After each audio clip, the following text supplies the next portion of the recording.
When I started this podcast, I wanted to dedicate a lot of it to things we were never taught in school that make a genuine difference in our practice. If you've been following along at all, you've heard us discuss things like communication, mental health, movement, and a host of other things that weren't really a major part of the curriculum in college. And we keep that going today as we talk about something that truly affects my mental health, as I'm sure it does for everyone listening. And as the old saying goes, there are only two guarantees in life: death and taxes. And I hate dealing with taxes. So if you're in the same boat, because this is another thing we weren't taught in school, well, keep on listening. Hey there, I'm Jamie Johnston, and you're stepping into a new era of thriving as a massage therapist. We're embracing who you are, pursuing what you love, and confidently shaping your practice. We'll challenge industry norms, spark change, and discuss what truly matters. Things like mental health, evidence-based practice, and some topics we've long avoided. Let's create better outcomes for our patients and happier, more fulfilling practices together. Welcome to the New Generation Massage Therapist Podcast. All right, welcome back to the next episode of the New Generation Massage Therapist Podcast. And this week we are here with my friend Heather Green.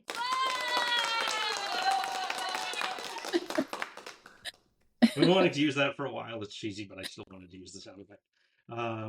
Heather and I have known each other for probably 10 years now? Something like that. Around there? Something like Been a that. while. Yeah. Obviously both RMTs, but I will let you take it away and introduce yourself and tell us about yourself and what we're going to talk about today. Okay. Well, I'm Heather, and I have been a massage therapist since 2009. And at the time, I was a bit of an anomaly. I was 18 when I went into the program, and so my life experience was pretty much non-existent as an independent adult coming out of college. And so I remember just in the earlier stages of my career, kind of, sure, I can do the craft, but now I have to run a business. And I felt in my time in school, we barely touched on the actual running of the business. And so, you know, I like to try and make life as easy as possible for myself. I like to have stressors kind of reduced or whatever. And so I just started to slowly learn over time how to organize myself financially better and be on the ball and make sure that I didn't, tumble into a bunch of debt or, all that kind of stuff. And so a couple years back, I decided with everything I've learned now, I could maybe start sharing that with my peers and trying to make it as accessible as possible.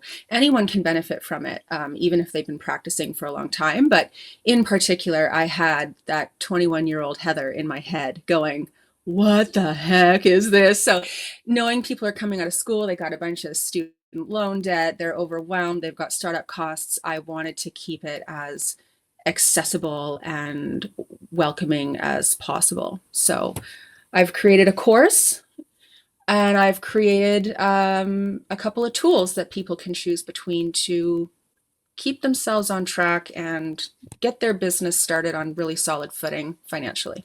Yeah. Awesome. Yeah. Yeah, because there's certain things that I usually hate talking about, and I know that hate is a strong word, but I hate Yeah, I hate my that.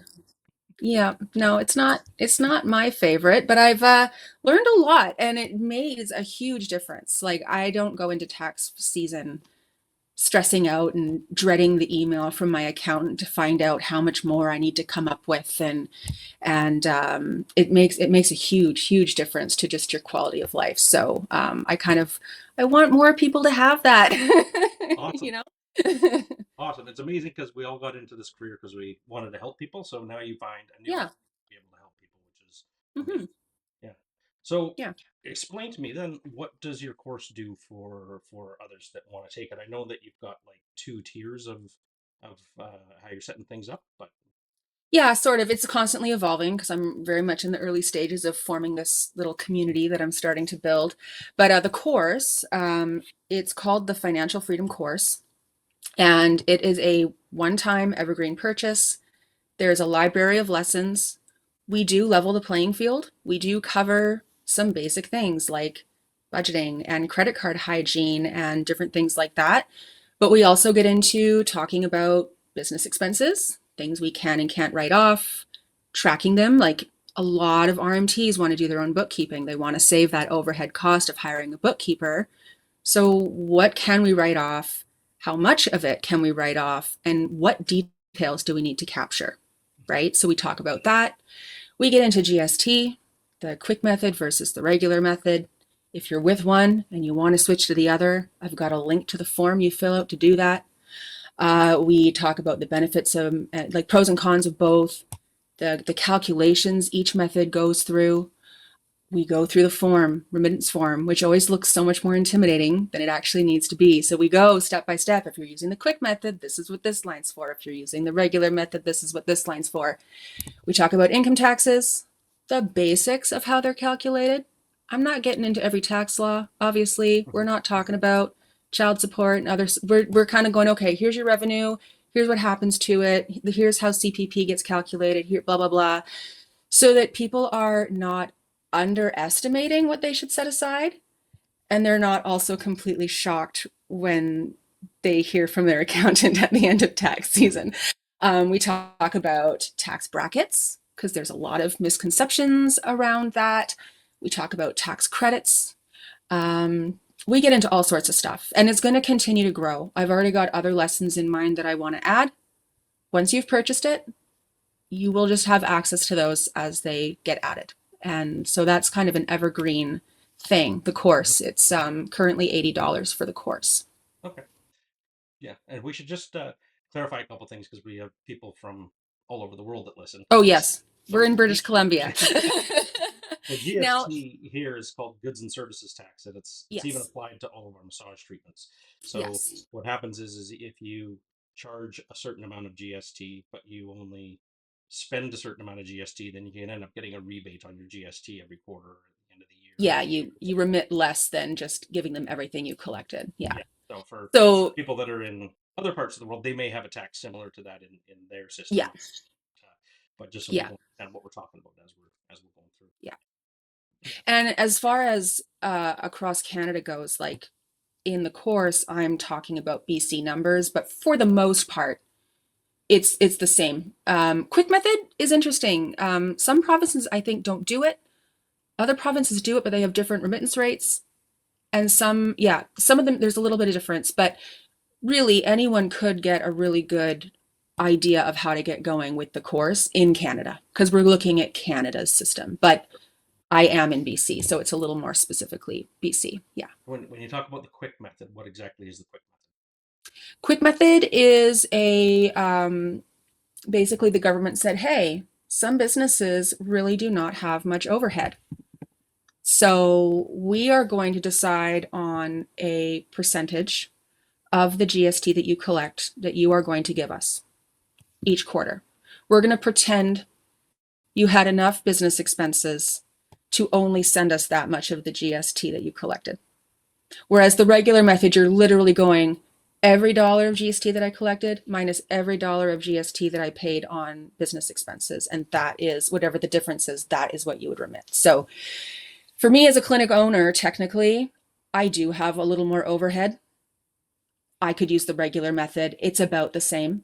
But back in the day when I just paid my rent and occasionally bought some oil, quick method saved me some money because I didn't have much overhead to counter, all that stuff. So, yeah. And with your practice, I know you're a clinic owner, but you have other people renting space from you there as well. Mm-hmm. Mm-hmm. And so does your system play into from all the way from like a clinic owner that's got big overhead down to the RP who's just renting a spot and doesn't have it? Okay. Yep. Okay. Cool. So Yeah. what are some of the tools that you made up? I know you talked a bit about like spreadsheets and Yeah. stuff like that. So there's two spreadsheets to choose between. The first one is called the tax tracker. It's a smaller spreadsheet. It's $20. You get a new one each year. You pay $20 each year. It is focused on you getting your bookkeeping done and knowing what to set aside for tax prep every month. The idea is to be proactive, get those expenses logged, let it know what your revenue was for the month, which might include rental income from associates or sales from online courses if you're like us. And it will give you an estimate of, hey, set this aside, you'll be well prepared. And that way, each month you're just putting a little away rather than every quarter trying to play catch up and come up with that amount you need for your quarterly installment, all that. Yeah. So, yeah, tax tracker, $20. You're entering your business expenses, your income. It's telling you what you should set aside. It is automatically going to create a summary of your bookkeeping according to expense category for the year. So, bookkeeping's ready to give to your accountant. The financial freedom blueprint, which I sometimes just call the blueprint, is the bigger spreadsheet. It's $80 a year. It does everything I just talked about, but it also allows you to plan. So every month you'll go, okay, this is the money in my business checking account. I'm going to go through this budgeting table. It's going to prompt you the whole way through. These are your bills. These are your whatever. You're going to assign dollars to all of your bills, your savings goals. You'll have an idea of what's left over to move into your personal world. You'll go through all your bills, your savings goals, whatever. You'll have an idea of what's left, what you can afford to spend on whatever you want for the month. And then from there, you just have to make sure that you don't overspend and go, like. So that's why also in the bigger spreadsheet, there is a personal spending tracker. So it will remind you, this is the budget you gave yourself for groceries, gas, clothes, entertainment, pet food, whatever. This is what you spent so far. This is what you have left until the next time you sit down to make a plan. So it just kind of keeps you aware in real time. Yeah. Yeah. And is it kind of like a daily reminder or a weekly reminder to sit down and like enter those things in and stay on top of it? That's kind of on the user. Personally, I sit down once or twice a week. It takes me like 5 to 10 minutes. It's not a big deal. It's going to depend on how much spending you do. The more spending you do, the more things you're going to have to enter. But it really doesn't take long, especially once you're familiar with it. But yeah, most of the month, all I'm doing, because I use the blueprint, I don't use the tax tracker, I use the big system. Yeah. Most of the month, I'm sitting down once or twice a week to plug in my personal spending and any personal bills that got paid that I set money aside for. And then one day at the very end of the month, I sit down and I make sure everything's there, fill out my business expense tracker, plunk in my income, get my tax prep suggestion, and then I go to the next page and I do the plan for the next month. So when I wake up on the first of the month, every month, the previous month's bookkeeping is totally done. All the money I need, where I need it to be in my bank accounts for different automatic payments and things that are going to happen for the next 30 days, it's already where it needs to be. I already know exactly how much I can afford to live off of this month when it comes to my day-to-day spending. All I need to do is carry on with my life and sit down once or twice a week and plunk in what I spent my money on that week. So it's really nice because there's kind of this automatic flow of how you're going to move through the spreadsheet each month. And there's lots of ways, like I have a couple hacks for like even the business expense tracker, entering your business expenses. I've got a hack where you can have most of the year pre-filled in. And you just have to kind of confirm the date it actually went through, what you actually paid. And the only things you have to sit down and enter all the information about is like the random one-off purchase you made that month, like when you bought more oil. So it really speeds up the process. For the amount of information I get out of it and control and awareness I get and preparedness and reduced stress, I do not spend a lot of time. I spend more time working on next year's version of the spreadsheet and marketing it than I actually spend on my own finances in the spreadsheet. So you all get the benefit of just using it. I'm doing yeah. Perfect. So, And yeah. curious, does it go across like a Google Doc spreadsheet or an Excel Yeah. spreadsheet, or okay, so it would work with either So one. it's delivered as a Google Sheets link. So you would need to be able to log into Google to access it. You can continue to use it as a Google Sheets document. Or if you do have a relatively recent version of Excel on your computer, you can download it to Excel and use it like on your physical computer. So just depending on your preference. But I personally like the Google Sheets. I have it bookmarked on my phone. So I can pop into it whenever. I've got I set money aside for like splurge money for myself. And if there's something I really want to do, I can go and see how much money do I have in that splurge? How much money do I have tucked away for splurges? And so I can be at the store and look and go, oh yeah, I've got the money. I can buy that. I'll put it on my credit card to get the points. Hmm. But I can go home and I can pay it off in Yeah, full right away. So I personally like it as a Google Sheet, but to each their own. that's how I would Yeah. use it. I think I have everything in a Google Mm-hmm. Mm-hmm. thing. Yeah. Have you figured out a way? We didn't really talk about this, but this is something that drives me bananas. Is being able to save receipts. Like, just say I'm going to teach a course in Vancouver, and I got to take BC ferries to just take a Yeah. receipt and I'm a tactile girl. I like paper. I am working up the nerve to go digital eventually. I'm going to be looking into apps where you can take a picture of a receipt and stuff. But yeah, it's just you got to just stick the receipt in a specific spot of your wallet and set it aside. I do share in the course how I organize my papers for ease of my just going back and looking at things if I need to find something, or if, God forbid, anyone were ever audited, to be like, here's this shoebox of papers, and I hope everything's still in here. And oh, you want this? Okay, let me. I can go. Okay, that was in January. I'm going to go to the January part of my binder, and like it just where everything is. So I do share how I organize that. Um, as I figure out digital firsthand, I will share more in the yeah. course. That'll be something that comes down the road. No, there is a way to do it in Google Yeah. Docs, but I haven't mastered it yet. I think what I've heard of people doing is basically they take a picture or download the PDF if it's a PDF receipt, and they just kind of put it into a folder on a Google Drive. Yeah. Right. But then you still have the tedious task of, okay, put them all in a January folder. And now you've got all these documents that just have these random letters and words. Probably should open them and go, okay, Walmart Jan 1. Like there's still some of that tedious admin stuff that you wind up For sure. doing that way if you want it to be really organized and super easy to reference, which I prefer to put the time in ahead of time because I know that if I am super stressed out and need to find something, I'm going to be flustered and all over the place, and I need it as clear as possible in the moment. So, yeah.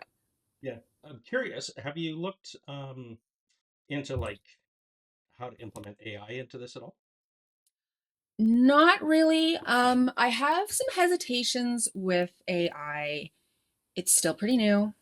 It can make mistakes.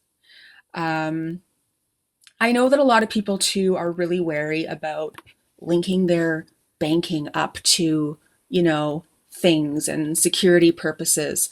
Um, so I personally like to stick to at least a certain amount of manual entry, but I'm making it less and less and less that's required for the spreadsheet to have the information it needs to do all the really tedious stuff and the math and the sorting and the compiling. If you can sit down and enter in that on the first, my hydro bill was paid, and that's a utility, and I paid this much, and these were the sales taxes applied, the spreadsheet's going to do the rest. So it's not a lot of entry. Even if you used AI to pull from your banking and have the spreadsheet fill itself out, these were the transactions. You still have to, at the end of the month, look at your bank statements and look at what the AI did and compare each item and make sure that it is correct, or it did apply the correct sales taxes, or it did categorize it appropriately. So I know that for me with my brain, if something looks like it's already done, I don't want to go back and do it again. Yeah. Right? I would rather just do it myself the one time and know that it's right and not have to go back and look it over again Hmm. personally. Yeah. So yeah, I haven't really looked too much into AI in that regard, but I have done my best. I have learned a lot about Excel and formulas. Holy crap. Oh, yeah. It is kind of amazing. I used to hate it. I thought it was ugly, all these little boxes on the screen, and it's kind of cool. I'm over here nerding out. But yeah, I've learned a lot about formulas to make this thing. For example, you could say you paid X number of dollars for lotion, and you were charged GST and PST, the spreadsheet is going to go, okay, so this was the cost of the lotion, this was the GST you paid, and this was the PST you paid. You don't have to do that yourself, That's awesome. which is really nice, right? Mhm. Yeah, so I'm trying to make things as automatic as possible without literally using AI Yeah. and avoiding. The other thing I hear is nightmares. People who do use, like, there are systems like QuickBooks, and they will do that. They will watch your banking for you. But again, you have to go through and double check its work. And Mhm. if you catch a mistake, sometimes it's hard to identify where the mistake happened and then trying to correct the mistake that the AI did. And from what I've heard, that winds up being more time consuming and more frustrating than if they had just typed those 5 key details in themselves in the first place. Yeah. So, you pick your battles, right? For sure. For sure. Yeah, I'm always just looking for ease of use because I think I I drive know. nuts because I just email them everything. Every receipt I Yeah, get, I just forward it to them. yeah. So to go with that, Hmm. how do we segue using your platform to be able to hand things off to your accountant? Because Yeah. I need lots of, I would think, lots of feedback from your accountant about what they want to see, as well as your Hmm. financial planner, and like to have things working as an ecosystem together. Yeah. So, for instance, like if we just think about the big spreadsheet where you can plan for your money, let's talk about working with a financial advisor first. You could go and meet with a financial advisor and say, okay, here's my situation. Here are my goals. Here are my numbers. Where should I be investing? How much should I be investing? What is the most strategic? And they could help you figure that out. Put this in a first home, put this in a tax-free savings, put this in a whatever. You could then come home, open your financial freedom blueprint spreadsheet, go to the setup page. There's a section for other savings, and you can give it a name and you can give it the amount. And so you can tell the spreadsheet, okay, my advisor and I decided I'm going to have an RSP. So you name it. And this is how much I'm going to put each month. And you do that for the plans you made with your advisor. Now, every month you're using your budget, those things are going to show up on the budget as line items to remind you, oh, yeah, I need to set money aside for these things. So you can still use a professional to make the big decisions for like really, really tailored things, but Mhm. then you use the spreadsheet to remind you and keep you accountable to it and plan for it. As far as your accountant goes, I'm constantly going to be improving the spreadsheet. I already have it so that, you know, the summary page for the year will show the category, the grand total spent, the expense, the GST, the PST, all broken down.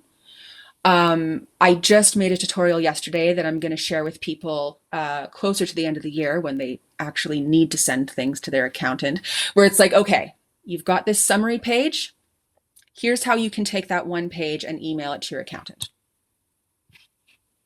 Beautiful. So that's not too hard. You could also literally print it, but they might appreciate it being in a spreadsheet form because then they'll have their own formulas that maybe they want to add things together really easily for themselves. So yeah, so there is a way to take like just that one summary page of the whole year and send it to your accountant.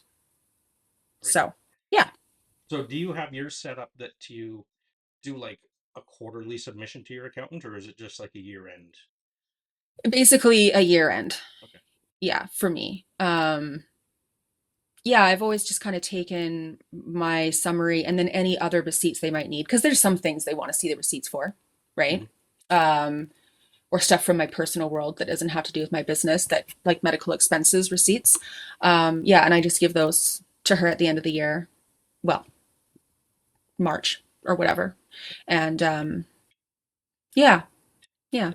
And then if she has questions, it's super easy for me to look back in my spreadsheet and go, oh yeah, in February that expense was for this thing because it's right there. So yeah. Awesome. So to get to the next thing that we had a little chat about is in 2022, I got diagnosed with ADHD, and then all of a sudden I Hmm. was like, "Oh, that makes so much more sense. Why I do this XYZ stuff." Yeah. And when we were chatting back and forth, I think you said you've got a recent diagnosis as well. I recently was diagnosed with ADHD. And did it do the same thing for you, or you're like, "Oh, this makes sense"? Yeah. Okay. Yeah.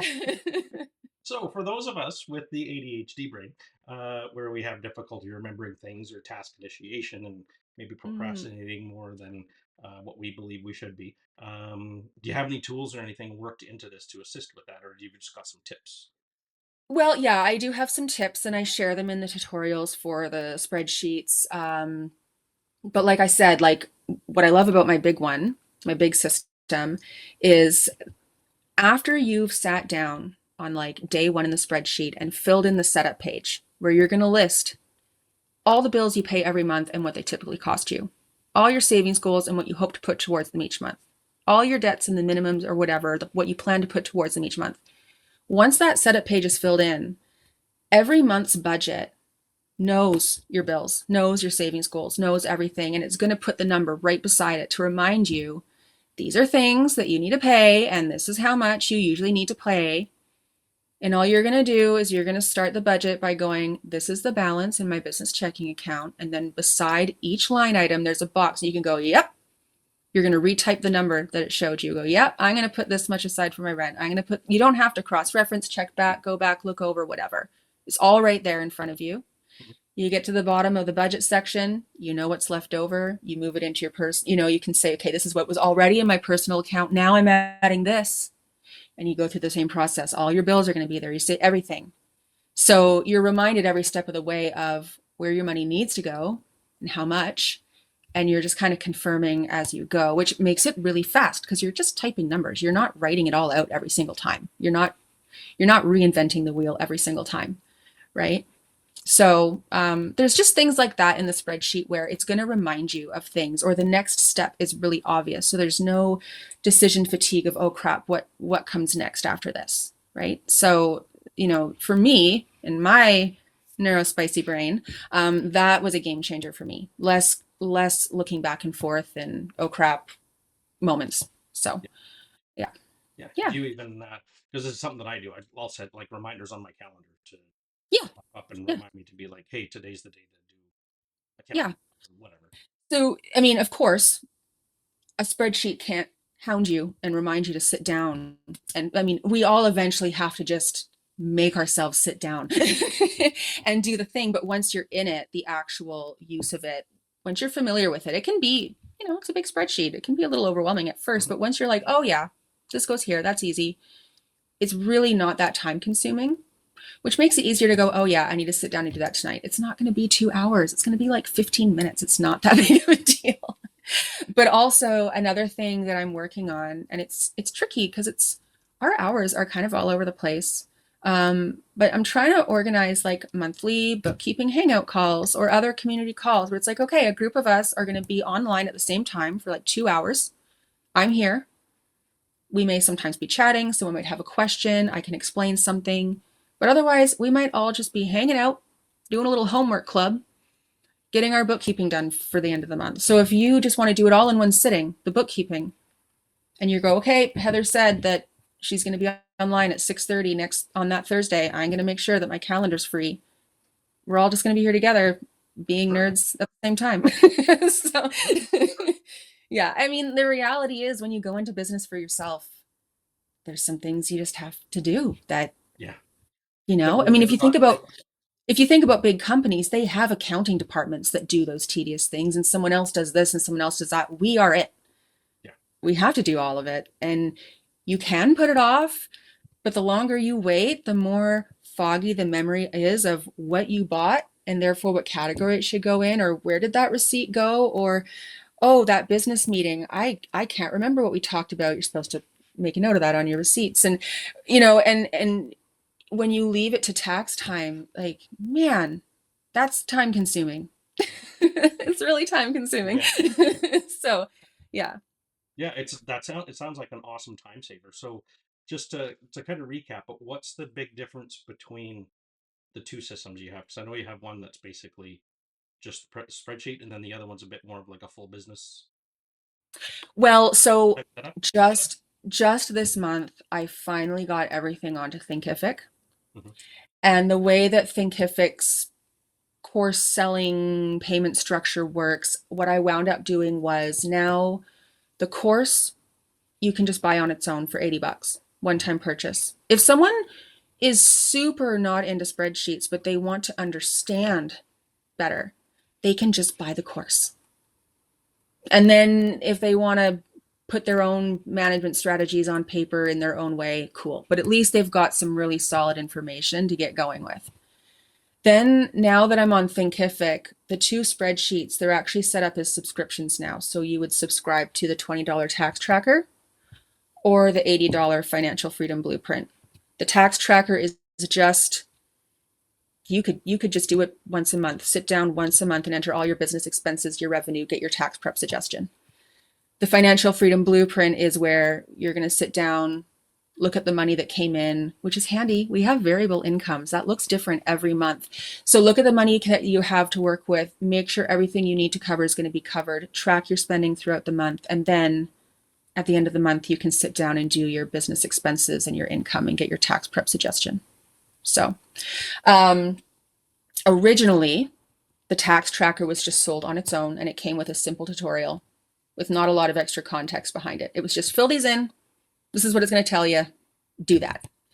The bigger spreadsheet was bundled with the course because all the elements in the spreadsheet you learn about in the course, and it really gives more context behind why I put it together the way that I did. But now they're all separate. So the course I would still highly recommend to people that just want a smaller spreadsheet too. Yeah, I Even would though, do something like that. yeah, like even though you're not going to be budgeting in the spreadsheet, you may want to do that in real life on paper anyway, or at least have it in the back of your mind, right? So it's still really good information, regardless of which spreadsheet you're going to choose to subscribe to. I tell people the tax tracker can be a really great intro, right? So maybe for the first year you use the tax tracker, subscribe to the tax tracker. You're going to get an email from Thinkific saying, hey, in 7 days, your subscription's going to renew. So if at that point you're like, you know what, that wasn't for me, you can cancel it. Yeah. Or if you go, yeah, I liked that, I'm gonna stick with the tax tracker. Just let it bill you again in 7 years. You'll have access to the new and improved tweaked spreadsheet. Or if you're like, yeah, that was really good, I liked that, I think I'm ready to take it to the next level, I'm gonna cancel your tax tracker subscription and then go sign up for the financial freedom blueprint subscription. That's kind of how it's laid out right now. Yeah. Yeah, Excellent. the whole back end of all this has been a real learning curve. We were talking about that before we got started. Like, okay, I made this thing, but now I have to like have a platform and help people find it's it's a lot. So Yeah, yeah. very cool. There was one other thing I was going to ask you and it slipped my mind, but I love the way that you went with it because it just sounds like it simplifies everything. And Yeah. this is one of those things that I am absolutely terrible with, where my accountant is Hmm. always like, "Hey, you forgot to give us this thing. You forgot to give us this thing." Yeah. So, Yeah. sounds like it would be helpful for most of us, especially for Yeah. so many of us that didn't learn anything about this in college. We just Hmm. learned how to Hmm.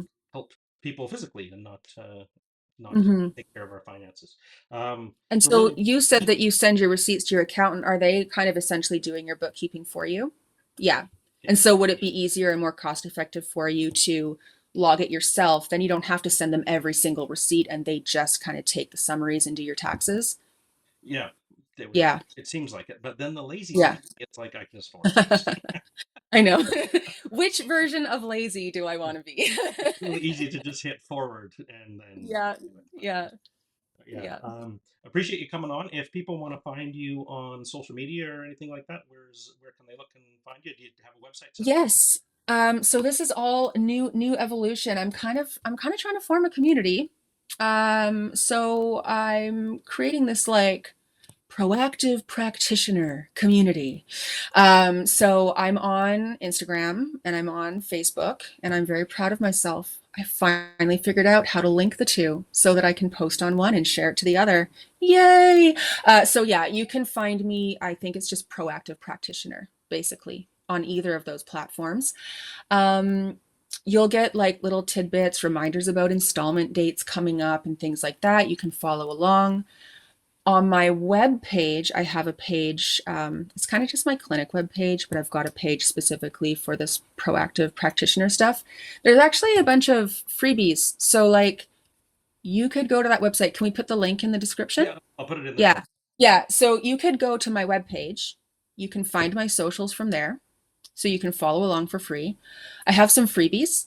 So I have a PDF called Financial Safety for RMT. So it's kind of just to start getting you thinking about an emergency fund. I just added one about getting a month ahead.